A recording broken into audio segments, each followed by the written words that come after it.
Hmm. Hi, so good to be back with you. Not literally, but I guess figuratively. Does that count? Good to be back. Did you have time to listen to No Guitar Blues yesterday? I don't know if you did, but it was pretty good. Did you catch that one part? The kid was on the fence. Remember that? The kid was on the fence, like an idiom, you know? He wasn't really, oh, no, he was on a fence, but he was also making a decision in his mind. So, it's a figurative language. I mean, it's not meant to be taken literally, it's meant to be taken figuratively. Even though he was literally sitting on a fence.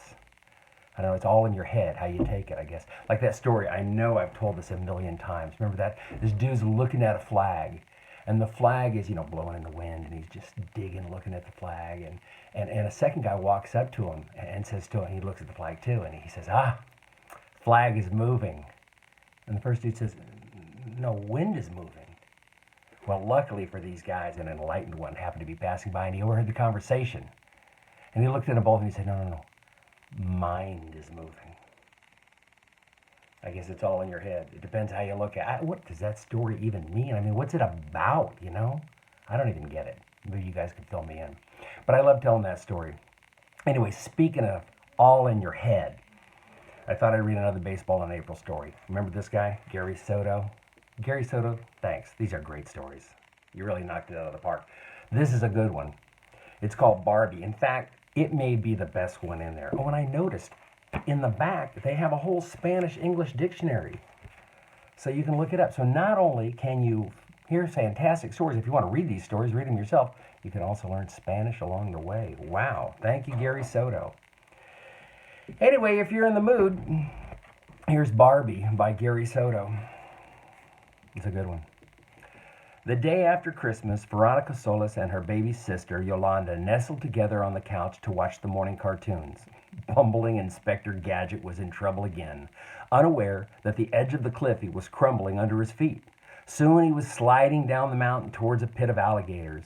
He commanded, "Go, go, Gadget umbrella!" and a red umbrella popped out of his hat.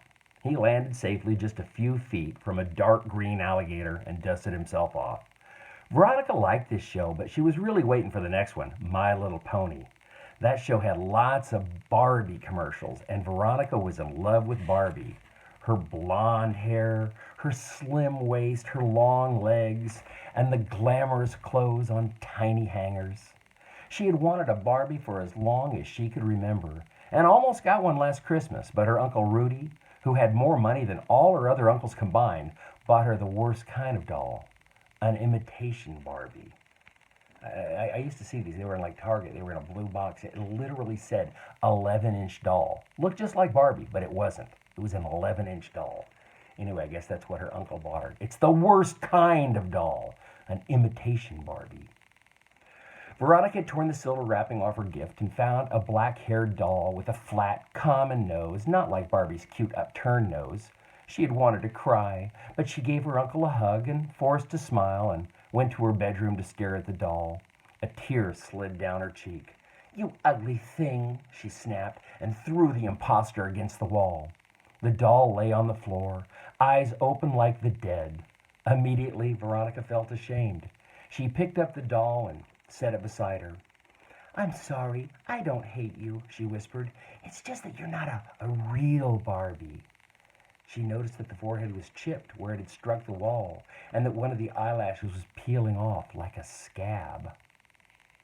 "Oh no," she gasped. Veronica tried to push the eyelash back into place, but it came off and stuck to her thumb. "Doggone it," she mumbled, and returned to the living room where her uncle was singing Mexican Christmas songs. He stopped to sip coffee from his cup and patted Veronica's hand. "Did you name your doll yet?" No, not yet." Veronica looked at the floor. She hoped that he wouldn't ask her to bring it out. Let's see her. I'll sing her a song," he teased. Veronica didn't want him to see that the doll's face was chipped and one of her eyelashes was gone. She's asleep," she said. "Well, in that case, we'll let her sleep," he said. "I'll sing her a lullaby, Rock-a-bye Baby, in Spanish." Well, that was last year. There had been no Barbie this Christmas either. Today was just a cold winter morning in front of the television. Her Uncle Rudy came over to the house with his girlfriend Donna. Veronica's mother was uneasy. Why was the girlfriend here? Was this the moment? She dried her hands on the kitchen towel and told the children to go outside and play. She turned to the woman, ignoring her brother, and asked, "What'd you get for Christmas?" "A robe and slippers," she said, looking at Rudy, and then added, "and a sweatshirt for my brother. Come, have a seat. I'll start coffee." "Helen, would you call Veronica back inside?" Rudy asked. "We have an extra present for her." "Okay," she said, hurrying to the kitchen, her face worried because something was up, and it could be marriage. She called, "Veronica, your uncle wants to see you." Veronica dropped her into the jump rope, leaving her sister and brother to carry on without her. She walked back into the house and stood by her uncle, but she couldn't take her eyes off the woman. "How's school?" said her uncle. "Fine," she said shyly. "Getting good grades?" "Pretty good." "As good as the boys? Better?" "Lots better." "Any novios?" It means sweetheart. I looked it up. Donna slapped Rudy's arm playfully. "Rudy, quit teasing the child. Give her the present." "Okay," he said, patting Donna's head. He turned to Veronica. "I have something for you, something I know you wanted." Uncle Rudy's girlfriend reached in a package at her feet and brought out a Barbie doll in a striped one-piece swimsuit. "This is for you, honey." Veronica stared at the woman, then at the doll. The woman's eyes were almost as blue and her hair almost as blonde as Barbie's. Veronica slowly took the Barbie from the woman and very softly said, "Thank you." She gave her uncle a big hug, taking care not to smash Barbie against his chest. Veronica smiled at the woman and then at her mother, who returned from the kitchen with a pot of coffee and a plate of powdery white donuts. "Look, Mom, a Barbie," Veronica said happily. "Oh, Rudy, you're spoiling this girl," Mrs. Solis chided. That's not all, Rudy said. "Donna, show her the clothes." The woman brought out 3 outfits, a summer dress, a pantsuit, and a lacy gown the color of mother of pearl. "They're lovely," said the mother. She held the summer dress up and laughed how tiny it was. "I like them a lot," said Veronica. "It's just like on TV." The grown-ups sipped their coffee and watched Veronica inspect the clothes. After a few minutes, Rudy sat up and cleared his throat. "I have something to say," he said to his sister, who already suspected what it was. "We're getting married soon."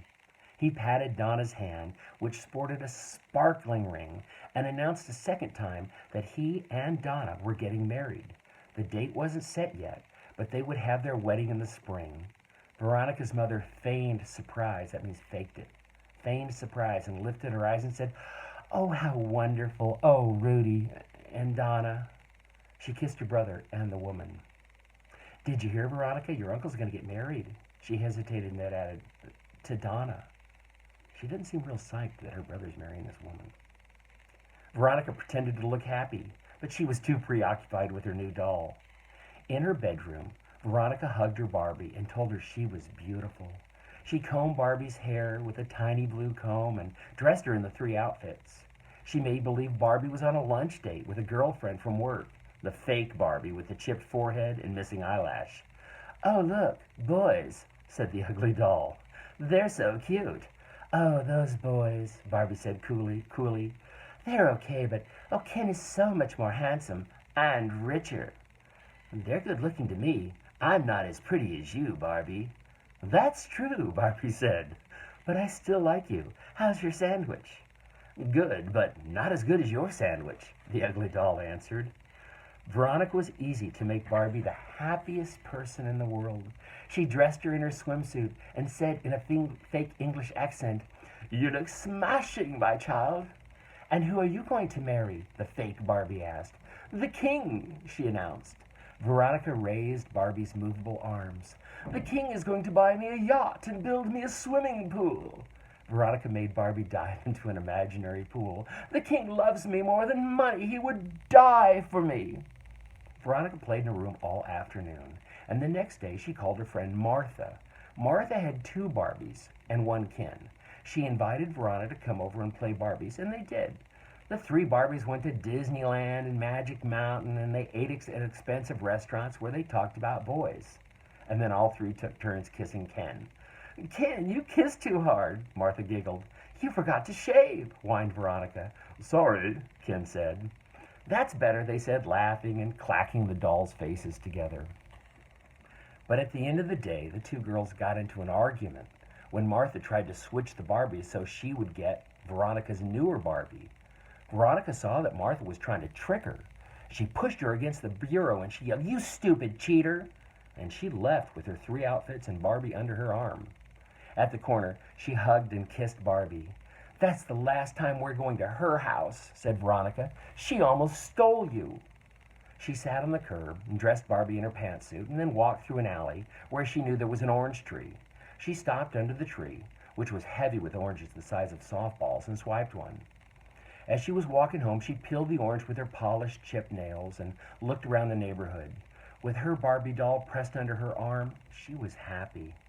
The day was almost over, and soon she and Barbie would be sitting down to dinner. After she finished the orange, she wiped her hands on her pants and started to play with Barbie. Oh, it's a beautiful day to look pretty, Barbie said. Yes, I'm going to... Veronica stopped mid-sentence. Barbie's head was gone. Veronica waved her hand over the space where a smile and blonde hair had only been a few minutes ago. Darn it, she hissed. Her head is gone. She fell to one knee and felt around. She picked up ragged leaves, loose dirt, and bottle caps. Where is it? She checked the leaf-choked gutters and raked her hand through the weeds along the fence. She slowly retraced her steps into the alley, desperately scanning the ground. She looked at the headless Barbie in her hand. She wanted to cry, but she knew it would just make her eyes blurry. Where are you? Veronica called to the head. Please let me find you. She came to the orange tree. She got down and searched on all fours, but she found nothing. She pounded the ground with her fist and burst into tears. She's ruined, Barbie sobbed. Oh, Barbie, look at you. You're no good anymore. She looked through her tears at Barbie and got mad. How could Barbie do this to her after only one day? For the next hour, she searched the street and alley. She even knocked on Martha's door, and she asked her if she'd seen the Barbie's head. No, Martha said. She kept the door half closed because she was afraid that Veronica was still mad at her for trying to switch their Barbies. Did you lose it? It just fell off. I don't know what happened. It was brand new. Well, how did it fall off? How do I know? It just fell off, the stupid thing. Veronica looked so distressed that Martha went outside and helped her look, assuring Veronica that together they would find the head. One time I lost my bike keys at the playground, Martha said, and I just looked, and I got on my knees and I crawled around and nobody helped me. I found them all by myself. Veronica ignored Martha's chatter. She was busy parting the weeds with her hands and overturning rocks and boards under which the head might have rolled. After a while, Veronica had a hard time concentrating, and she had to keep reminding herself what she was looking for. Head, she said, looking for the head. But everything became jumbled together. She stared at the ground so long she couldn't tell an eggshell from a splintered squirt gun.